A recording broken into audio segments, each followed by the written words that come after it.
Hello, I'm Noah Julian. I'm going to ask that you find a tall seat, ideally in a chair that allows your feet to be firmly rooted into the ground.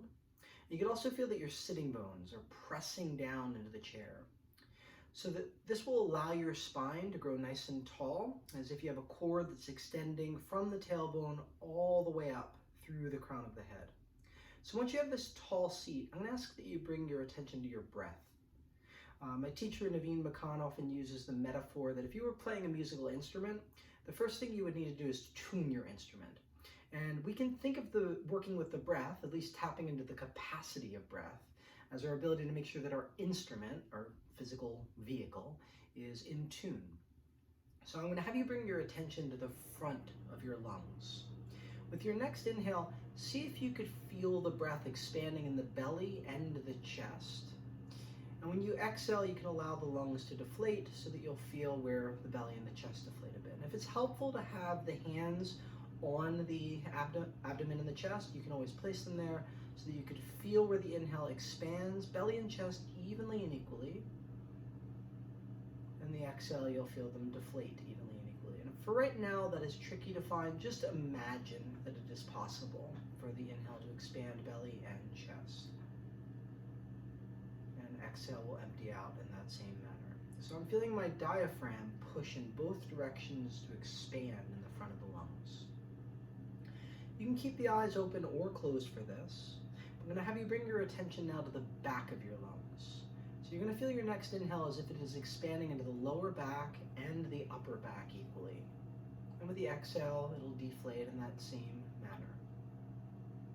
If this is a little bit harder for you to perceive, just imagine the possibility that the inhale could push more backwards rather than forwards now. Feeling at least one more cycle, inhale and exhale in the back of the lungs. Now I'm going to ask you to bring your attention to the side of your lungs, as if the side waist, the obliques, and the side ribs could expand. And with the exhale, you'll feel that deflation. Again, if this is not perceptible, just visualize it. You might close your eyes and imagine the possibility of the inhale having more of a sideways motion to the lungs, or how it fills the lungs. Now I'm going to ask that you attempt to feel as though the breath could expand forward and backward equally while also moving into the side of the waist. So the mental image that I visualize is as if I'm pulling my breath through a straw into the center of my lungs and it's expanding out to the circumference. So feel as much capacity as you can in your lungs, forward and back and sides, as it fills the bottom and the top of the lungs. It's fine if there are some gaps in your own perception of the breath. Just find the capacity that is possible for you. Inhale and completely exhaling.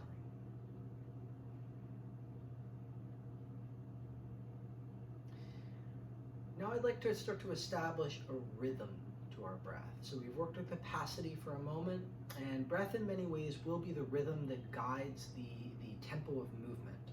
So once we have a rhythm for breath, we can think about lining the movement up with that. I'm going to ask that you count on your right hand to start. So I'm going to divide my inhale into 4 short inhalations, and my exhale will be divided into 4 short exhalations. So that will work something like this.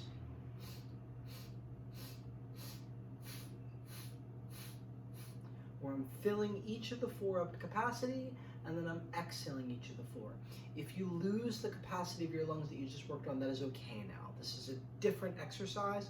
If you can retain some of the capacity, great. But more importantly, we're going to try to divide in, out, out, out, out. If you've not begun, let's begin as you're ready. In, out, out, out, out. In. And just continue on your own. Whatever tempo is right for you. If you need to slow down from my tempo, that is completely an option. You could also speed it up if you become a little more fluent. But just try to continue with these even, short, in, out, out. Next time you finish the cycle of exhales, let's release the hand and just return to a normal breath for a moment. And if you were counting on your right hand, I'm going to have you count on your left hand now. Just switch whichever hand it was. And as you're ready to begin, let's begin. In, out, out, out, out. In, out, out, out, out.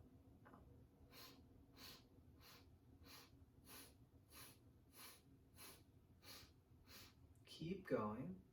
And again, I'm going to say the next time that you finish the cycle of exhales, you can release that hand down. You can return to a normal breath. Don't worry about retaining the rhythm. Just find a normal breath. We are going to return to that rhythm, but this time we're going to do the short inhales and we're going to slur together the exhales to return to my musical metaphor. So that means the exhale will be one connected smooth exhale, but the inhales will be that short articulated division. So let's begin as you're ready.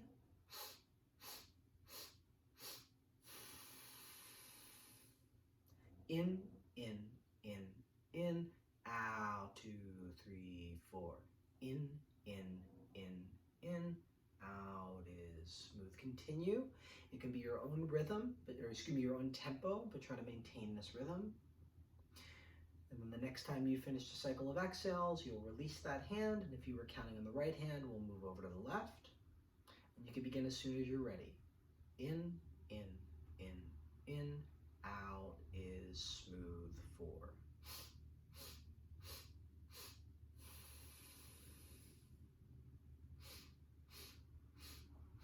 And just keep continuing to count.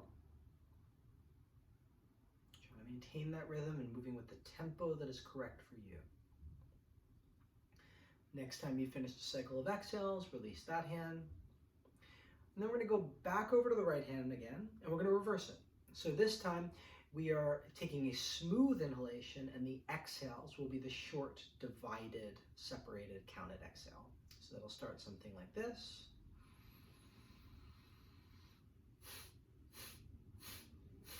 In, 2, 3, 4, out, out, out, out. Continue.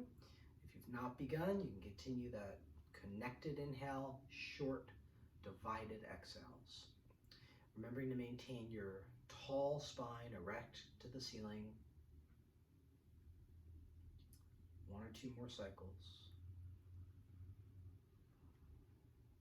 And as you finish the next cycle of exhales, release that hand down. And as soon as you feel ready, you can return to the other hand. So maybe the left hand now is finding this smooth inhalation.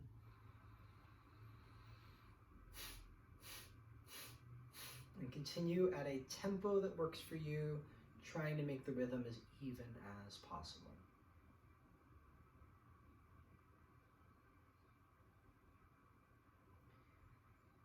Again, we'll move through one last cycle.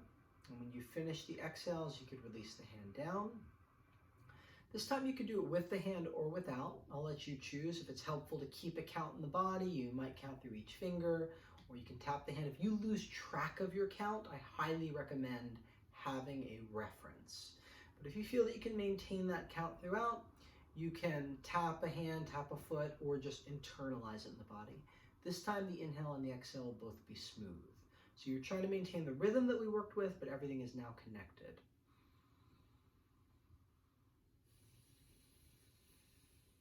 In, 2, 3, 4, out, 2, 3, 4. And continue on your own, and if it's possible, you could slow down the count gradually with each time you're counting a number. So eventually the inhale and the exhale may get drawn out even more, but returning back to that idea of capacity, where the front and the back of the lungs are filling, the sides of the lungs are filling, the bottom and the top are filling as you feel the diaphragm expand in both directions. Even 4 count inhale and even smooth 4 count exhale.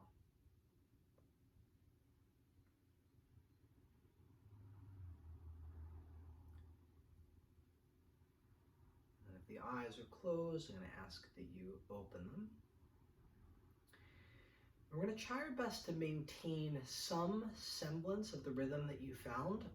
And now we're going to link this with movement. So we're taking this idea that we talked about a moment ago, Every time you inhale, I want you to think that the middle of your spine, kind of like the middle of your back, your rib cage, is helping to extend your spine, where your chest is lifting to the ceiling, where you're tilting your hips a little bit more. And each time you exhale, you can round your back and you can begin to look down into your navel. You could use the hands as needed to help to pull you back up and out on the inhales. And you can sink back, and with the support of the hands, make sure you don't fall too far with the exhales.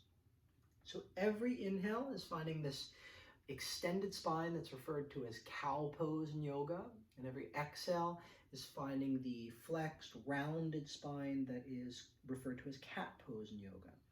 And ideally, you are linking this with your breath with that 4 count. So I'm going to have you move at your own tempo, your own rhythm, continuing to extend and to round. And if you can keep the breath lined up with the movement, you could speed up your count. 1, 2, 3, 4, 1, 2, 3, 4, 1. There's no too fast or too slow right here. Whatever is the right tempo for you right now. As you do get a little more comfortable, a little bit more fluent with it, you might prefer to speed it up a little bit more. But at any point, it can also be slowed down. I want you to find your rhythm and just keep it consistent.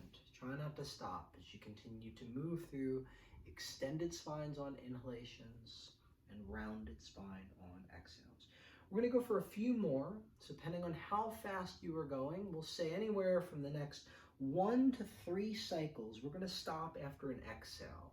So the next time you round your back, try to stop after that exhale. Look into your navel and try to pause right here, empty of breath for a moment. And with your next inhale, we'll come to a tall spine, just a neutral spine, not that cow pose, but just where we began. Bring your left hand across to your right knee. We're keeping the hips nice and still as we start to rotate around the hips. So you can bring that other hand behind your back, your right hand behind your back, as you look over your right shoulder. Think that your left eye could primarily lead you over that right shoulder. And then we'll switch directions. So the right hand now comes across, left hand comes behind your back, and you're now looking over that left shoulder. Ideally, the right eye is trying to guide you into the twist right here.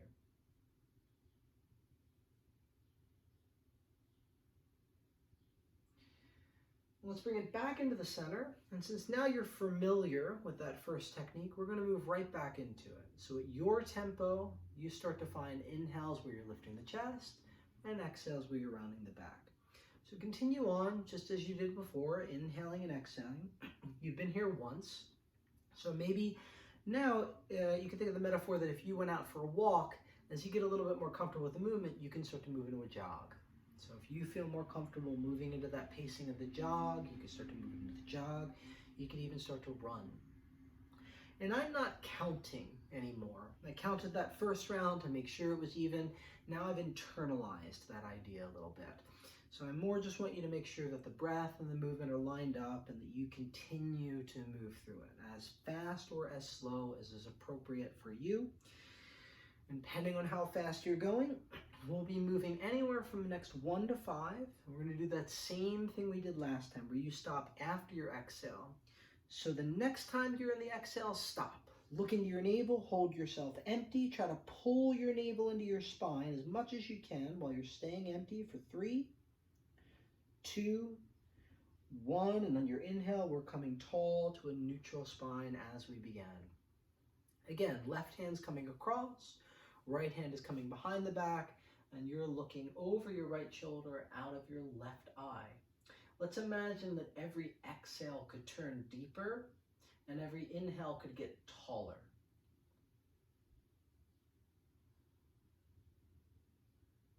And we'll switch sides here. Right hand comes across, left hand comes behind the back. Hips are staying neutral as the right eye guides us over our left shoulder. And every inhale gets taller and every exhale turns deeper into that twist.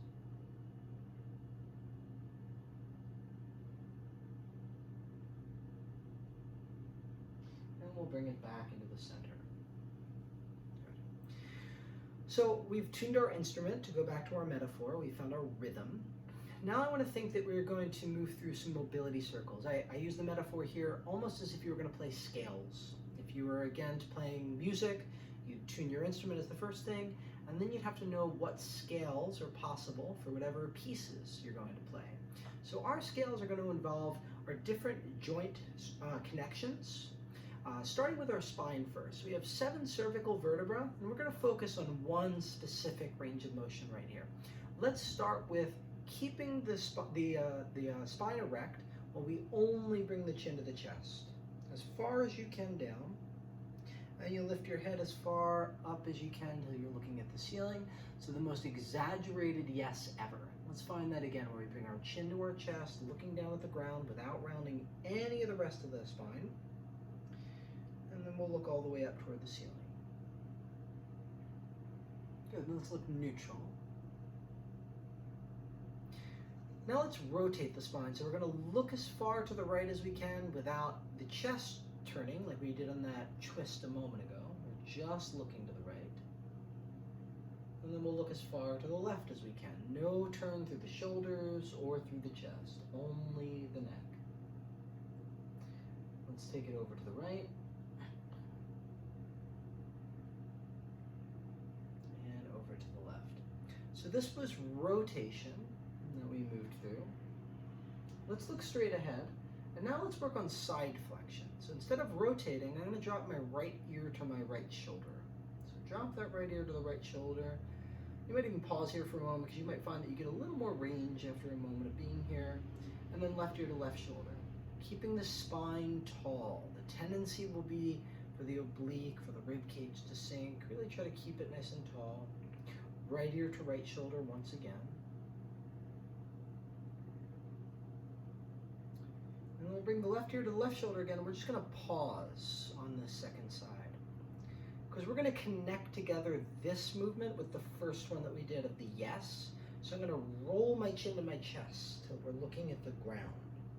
Let's continue to roll the right ear to the right shoulder till we're looking straight ahead at the camera. And then all the way back till we see the ceiling. And let's keep rolling through these 4 points. Left ear, left shoulder, chin to chest, right ear, right shoulder. And try to make them as connected as possible. So we started like the breath with 4 different points, and now we're connecting those 4 points and making it more smooth, more fluid. In time, you can make this even faster. The mobility circles will get very effective as you make them faster, but they also get a little more dangerous. You have to be careful if you have a lot of adhesions, if you feel a lot of discomfort. You might want to just keep this slow for today. Let's switch directions at any point. You're still tracing the same 4 points that you defined. Chin to chest, eyes straight ahead, seeing the ceiling, eyes and nose straight ahead, and then seeing the floor. Making it more connected. And in time, it might become faster if you're not moving anywhere else. You feel safe through the cervical vertebra. Next time chin is the chest, let's just finish there. We'll bring the head straight ahead to look back at the video. So release your arms by your waist. We're going to think of 4 different points in the shoulders now. Let's elevate your shoulders up to your ears, and as they're elevated, we'll pinch them together behind your back. With them pinched, we're going to draw them down. And then we're going to round them forward. We'll lift them back up. We'll pinch them back together, and you can notice now that you can start circling these 4 points that you've defined. Rounded, lifted, pinch, drawn down. Making it as connected as you can. In time, it goes a little faster. And switching directions. Still trying to define the 4 points so that you're circling the square.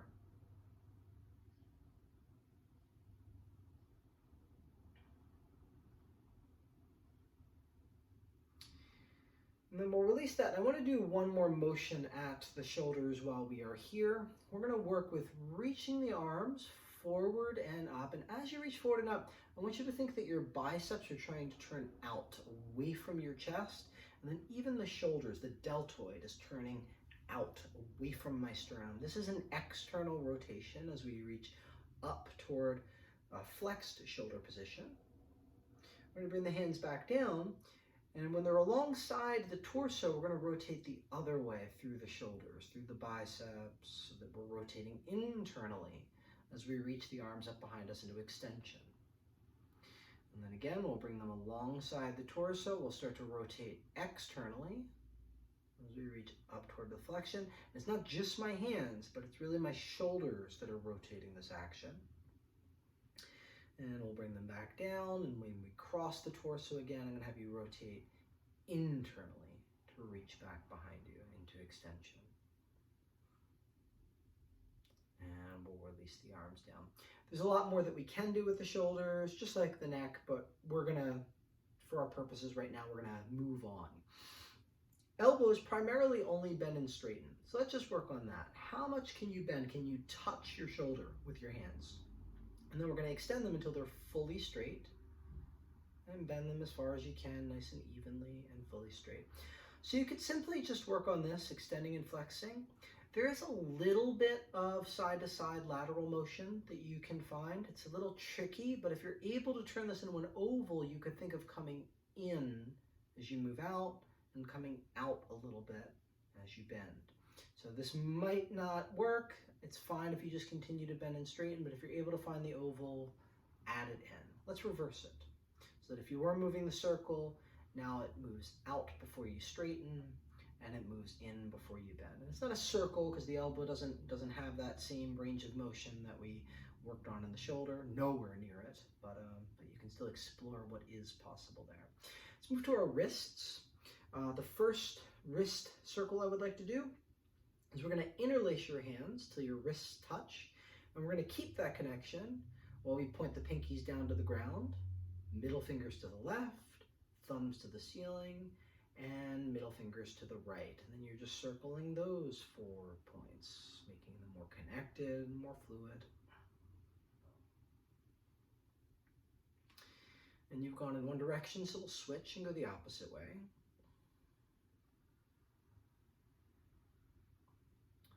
We're also going to move through another version of the wrists. So now we'll bring the backs of the wrists to touch. And we're going to try to circle the wrist so that you can get the pinky side of the wrist to touch, where your palms are facing in towards your face. And then you'll get the front of the wrist to touch, where the palms face one another. And then the thumb side, where the palms face away. And then the backs of the wrist again. So just continue moving through those 4 points. Front, thumb side, back, pinky side. Trying to get the wrists themselves to connect. Some of you will find that particularly when you get to the back of the wrist, you're only on your fingers and your knuckles. Really try to get the whole back of the wrist to connect all the way around. And switch directions. As connected as possible, both in the movement itself and the wrists. And we will release the hands. Good. So we've moved from our neck, down our shoulders, down our elbows, down our wrists. We did our breath where we started to mobilize our spine already. We've done a little twist. So I want to get down to our hips. Unfortunately, sitting in the chair, we're kind of limited in how we can get to our hips and our knees. So let's skip them, go to our ankles, and then when we're standing, we'll come back to our hips. So we're going to jump all the way down to our ankles for a moment. I'll have you lift your left foot off the ground. So you don't have to lift it as high as I'm doing. I'm lifting it high so that you could see my foot. And then I'm going to point my toes, plantar flexion. I'm going to try to bring my big toe in, and then I'm going to push all the way up until the toes are peeling to the front of my knee and the dorsiflexion to go out.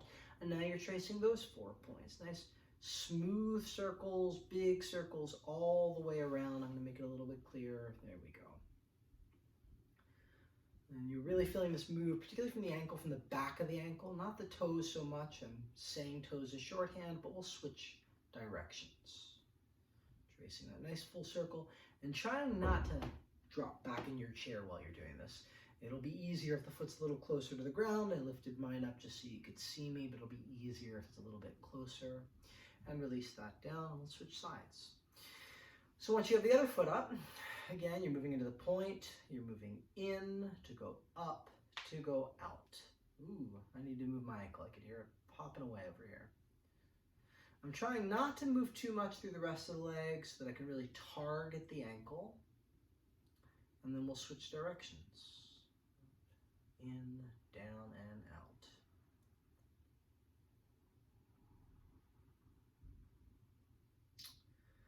Great. And let's release that leg down. So let's talk about our hips a little bit. Let's talk about how to get out of the chair to work on our hips. So I want to hinge as much of my hips as possible. So I'm not rounding my back, but rather I'm keeping it long as I hinge forward. So we're going to start here where you're folding forward. The next movement is going to be when you release your neck, you can bring your hands to your chair to help you. You're going to push down into that chair in order to lift your hips up. You're using the legs as much as possible, and then the hands are just assisting this movement for you to come out of this chair. If you did stand it up, I'm going to have you bring it right back down, very slowly bringing your hips back into the chair. And then you're lengthening yourself back up to sit. So that you could see that from another angle, let's do it again. If you did it the first time, you're keeping your spine long as you slowly hinge your torso over your thighs. Neck relaxes down. I can use my hands on the chair to help me.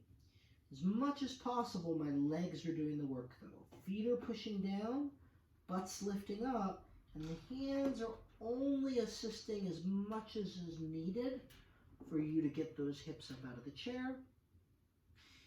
And then as little as you need the hands, they're there to help you as you slowly bring your hips back down into the chair. Torso stays on thighs. And then when you feel your hips down, then slowly bring it all the way back up. We're going to start it the same way one last time. You're folding over, torso over the thighs. You're using the hands as much as you need to, but as little as is needed as you lift your hips up. This time, let's stay in the forward fold right here just for a moment. Let your arms relax down by your side. You can keep your knees a little bent so that your torso and your thighs are connected. And then we're going to slowly try to roll up to stand. So my neck is relaxed. I'm trying to lift my belly and tuck my tailbone so that I'm rounding up. Neck stays relaxed. It'll be the very last thing to stack on top. I'm going to have a tall spine at the very top. Now standing tall in front of your chair, we'll bring your hands to your hips. And you can lean your hips as far to the left as you can, keeping your waist nice and long as you lean your hips over to the left.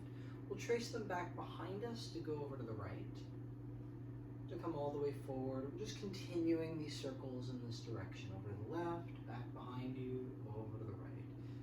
Big circles extending in the front and folding, hinging, flexing through the hips in the back.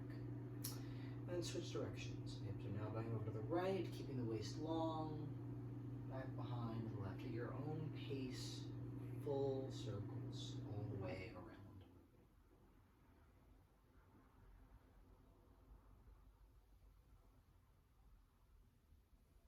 Okay, we'll bring that to a close. So you'll find that it's hard to get to the knees here. So we're going to return back to the sitting down once again. We're going to change the variation slightly. So this time, with your calves just a couple inches in front of your chair, you want to make sure that the chair is there, because you're going to sit as low as you can so that my butt is going down and back as my knees are going forward. So I feel butt back and down, knees forward. If you can sit down, that's great, but that's not our objective necessarily in this moment. However low you can get, you're going to start to hinge forward from there and start to paste your torso to your thighs. And then we're going to reverse this. You're going to lengthen your spine out to straighten your legs to come all the way back up. So let's just do about 3 of those. So as you're ready, butt is going back and down as knees are going forward. So I'm sitting low. When I can't sit lower, I'm pasting my torso into my thighs. Then I'm going to peel the torso up. I'm staying long and lengthened. And then I'm pushing through the feet to come up to stand one last time. Knees are going forward at the same moment that the butt is going back. When I can't get lower, that's when I paste torso onto thighs. And then I'm unhinging torso from thighs to come all the way back up. Okay, on our next round, we're bringing it all the way down. So with my feet parallel, I'm in front of my chair. It will start the same way. I'm sitting as low as I can. I'm going to hinge my torso over my thighs, abdomen paste toward the thighs. Once I'm there, I can bring my hands to my chair as is needed to help me out while I sit that extra little bit into the chair. And then I'm peeling my torso off my thighs as I sit. In reverse, we'll hinge back over. Abdomen paces to the thighs. I use the hands as much as I need to on the chair as I lift my hips up. And then reversing it to stand, where we're lengthening the spine instead of rounding. So crown of the head reaches forward, waist stays long as I'm trying to unhinge my torso from my thighs, keeping my butt pretty low at this point, then pushing the legs up to stand. Let's do the whole thing. Butt goes back while knees go forward, spine stays long. How low can you get? And then pace torso to thighs. You can use your hands on the chair as needed to sit the rest of the way. Unhinge torso from thighs. And then we'll re-paste torso to thighs. Hands if needed on the chair as you lift your hips. And then we're lengthening the torso, keeping the hips low to push through the feet to come all the way back up to stand. Hands can stay on the hips. If you want even more of a challenge, arms can reach up toward the ceiling. Continuing to sit while the knees are going forward, to hinge the abdominals to the thighs, to finish your seat down into the chair in order to lengthen out to come all the way up to that tall seat. Let's do one last time. You're pasting your torso onto your thighs, lifting the hips out of the chair, lengthening the crown of the head and the torso forward as you come all the way through the Utkatasana chair pose up to stand. And then we're sitting, butt back, knees forward, as low as you can get.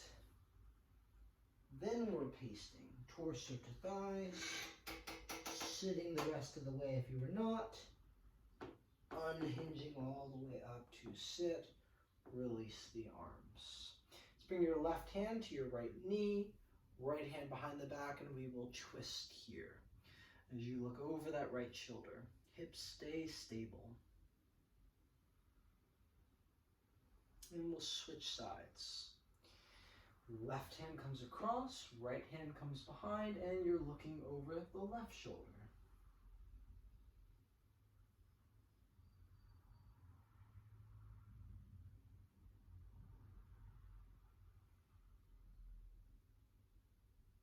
And bringing it back toward the center. From your tall seat, let's lift up your left foot. So you might catch onto the left shin, help to lift the foot. Some of you might find that you can bring the other hand to catch the left foot so that you can start to bring it over your right knee.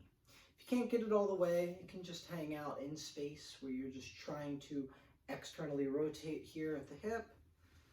And if you're able to bring it all the way, then it will be all the way up. Keeping your spine long, you're feeling that knee descend, but it's less about the knee and more about the hip. If you want even more of a challenge, you could start to hinge, keeping your waist long as you start to hinge your chest toward your shin. Let's just be here for another moment, perhaps feeling that stretch through the left glute, the left hip. And then we'll lift up nice and tall, and we'll switch sides. That foot's going to come all the way down so that we can lift up the right leg. Again, if you can't bring it all the way, you could just begin rotating out, but those of you that are able to, the foot will come all the way up and across the left knee as the right knee is descending. And if you took the extra challenge on the other side, waist stays long as you start to lengthen out over that leg.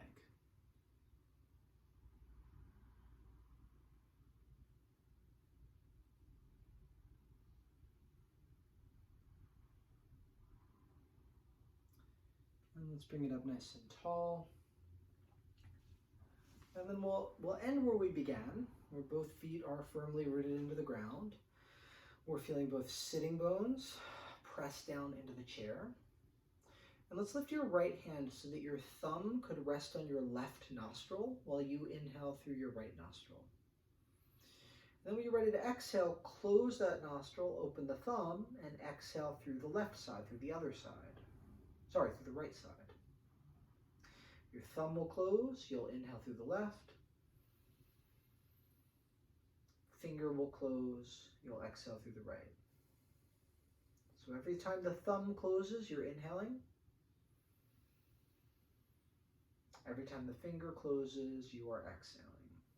Try one more round on your own. The thumb will close to inhale, and the finger will close to exhale. You can release the hand, and then we'll switch to the other hand. So the thumb is now closing that left nostril as you inhale through the right. And then the finger closes, the thumb opens to exhale. Thumb closes, finger opens, inhale. Finger closes, thumb opens, exhale. You're inhaling as the thumb closes. You're exhaling when the finger closes. One last round.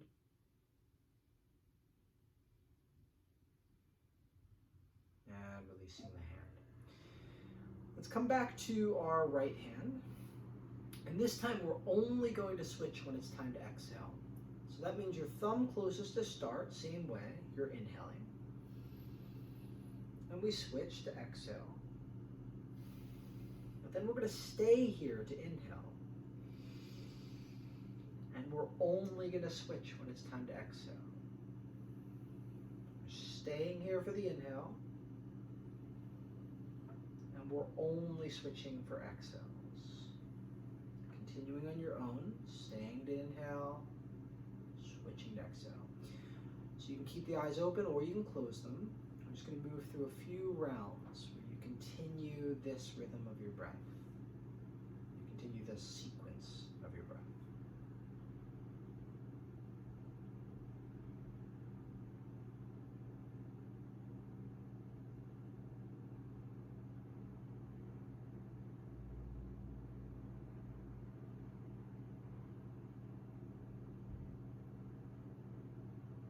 Next time you exhale through your left nostril, you're going to release the hand down.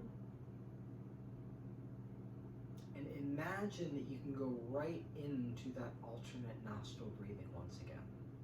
So imagine without the use of your hand, without the assistance of your hand, you're only taking breath through the one side, out to the other, in through that side, and only switching when it's time to exhale.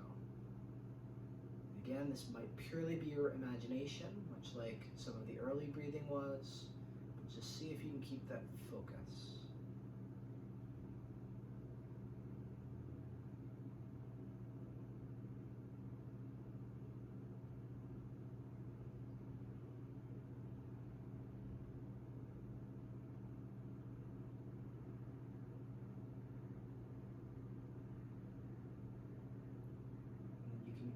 Release the alternate nostril breathing and just feel the breath through both nostrils. Try to keep that focus. The inhale entering both nostrils at the same time and out both. So as the complexity gets easier, it is a little easier to get distracted.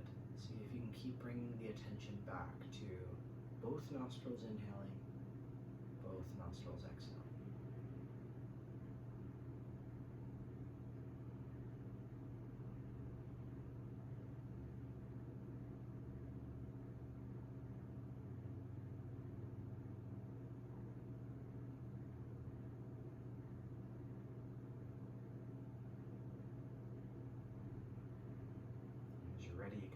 This, if you've close the eyes. You can open them now. And I'll just say thank you for joining me. Namaste.